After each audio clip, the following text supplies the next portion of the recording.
ಮಲೆನಾಡು ಶಿವಮೊಗ್ಗ ಜಿಲ್ಲೆಯಲ್ಲಿ ಮುಂದುವರೆದಿದೆ ಮಳೆ. ಕಳೆದ ಒಂದು ವಾರದಿಂದ ಧಾರಾಕಾರವಾಗಿ ಮಳೆಯಾಗ್ತಾ ಇದೆ.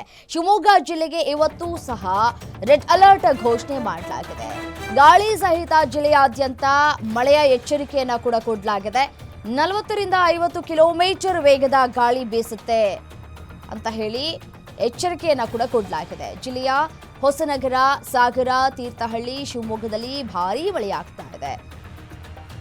ಹೊಸನಗರ ತಾಲೂಕಿನ ಯಡೂರು, ಮಾಸ್ತಕಟ್ಟೆ, ಹುಲಿಕಲ್, ಮಾಣಿ, ಚಕ್ರ ಮತ್ತು ಸಾವೆಹಕ್ಲು ಭಾಗದಲ್ಲಿ ಭಾರೀ ಮಳೆಯಾಗ್ತಾ ಇದೆ. ಕಳೆದ 24 ಗಂಟೆಯಲ್ಲಿ ಸುರಿದಿರುವಂತಹ ಭಾರೀ ಮಳೆ. ಯಡೂರಿನಲ್ಲಿ 54 ಮಿಲಿಮೀಟರ್ ಮಳೆಯಾಗಿದೆ. ಹುಲಿಕಲ್ನಲ್ಲಿ 77 ಮಿಲಿಮೀಟರ್ ಮಳೆಯಾಗಿದೆ. ಮಾಸ್ತಿಕಟ್ಟೆಯಲ್ಲಿ 65 ಮಿಲಿಮೀಟರ್ ಮಳೆಯಾಗಿದೆ. ಚಕ್ರದಲ್ಲಿ 63 ಮಿಲಿಮೀಟರ್ ಮಳೆಯಾಗಿದೆ.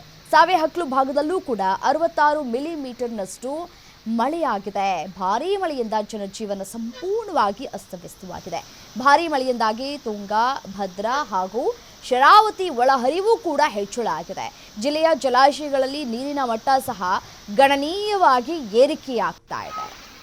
ನೋಡಿ ಯಾವ ರೀತಿಯಾದಂತಹ ಮಳೆಯಾಗ್ತಾ ಇದೆ ಅಂತ ಹೇಳಿ ದೃಶ್ಯದಲ್ಲೂ ಕೂಡ ಗಮನಿಸ್ತಾ ಇದ್ದೀರಿ. ಮತ್ತೆ ದಾರಿ ಕೂಡ ಕಾಣಿಸ್ತಾ ಇಲ್ಲ. ಆ ಕಡೆಯಿಂದ ಯಾವ ವೆಹಿಕಲ್ಸ್ ಬರ್ತಾ ಇದೆ ಅನ್ನೋದು ಕೂಡ ಗೊತ್ತಾಗೋದಿಲ್ಲ. ಈ ಕಡೆಯಿಂದ ಯಾವ ವೆಹಿಕಲ್ಸ್ ಬರ್ತಾ ಇದೆ ಅಂತ ಹೇಳಿ ಆ ಕಡೆಯಿಂದ ಬರ್ತಾ ಇರೋರಿಗೂ ಕೂಡ ಗೊತ್ತಾಗೋದಿಲ್ಲ. ಅಷ್ಟರ ಮಟ್ಟಿಗೆ ಮಳೆ ಆಗ್ತಾ ಇದೆ. ಅಷ್ಟರ ಮಟ್ಟಿಗೆ ಮಂಜು ಕವಿದಿರುವಂಥದ್ದು. ಮತ್ತು ಭಾರೀ ವಾಹನಗಳು ಓಡಾಟ ಮಾಡುವಂತಹ ಸಂದರ್ಭದಲ್ಲೂ ಕೂಡ ಸಾಕಷ್ಟು ಭಯಭೀತರಾಗಿ ಗಾಡಿಗಳನ್ನು ಓಡಿಸ್ಬೇಕಾಗತ್ತೆ.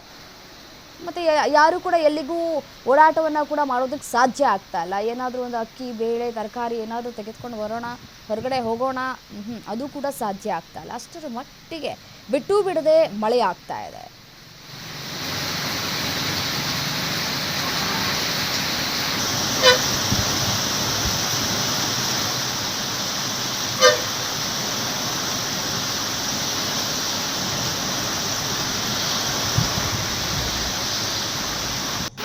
ಮಾನ್ಸೂನ್ ಆರಂಭದಲ್ಲೇ ತುಂಗಾ, ಭದ್ರಾ ಹಾಗೂ ಶರಾವತಿ ನದಿಯಲ್ಲಿ ಒಳಹರಿವು ಕೂಡ ಹೆಚ್ಚಳ ಆಗಿದೆ.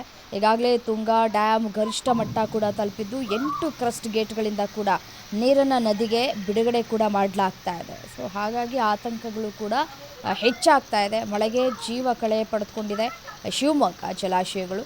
ಶಿವಮೊಗ್ಗದ ಶೃಂಗೇರಿ, ತೀರ್ಥಹಳ್ಳಿ ಭಾಗದಲ್ಲೂ ಕೂಡ ಭಾರೀ ಮಳೆ ಆಗ್ತಾ ಇದೆ.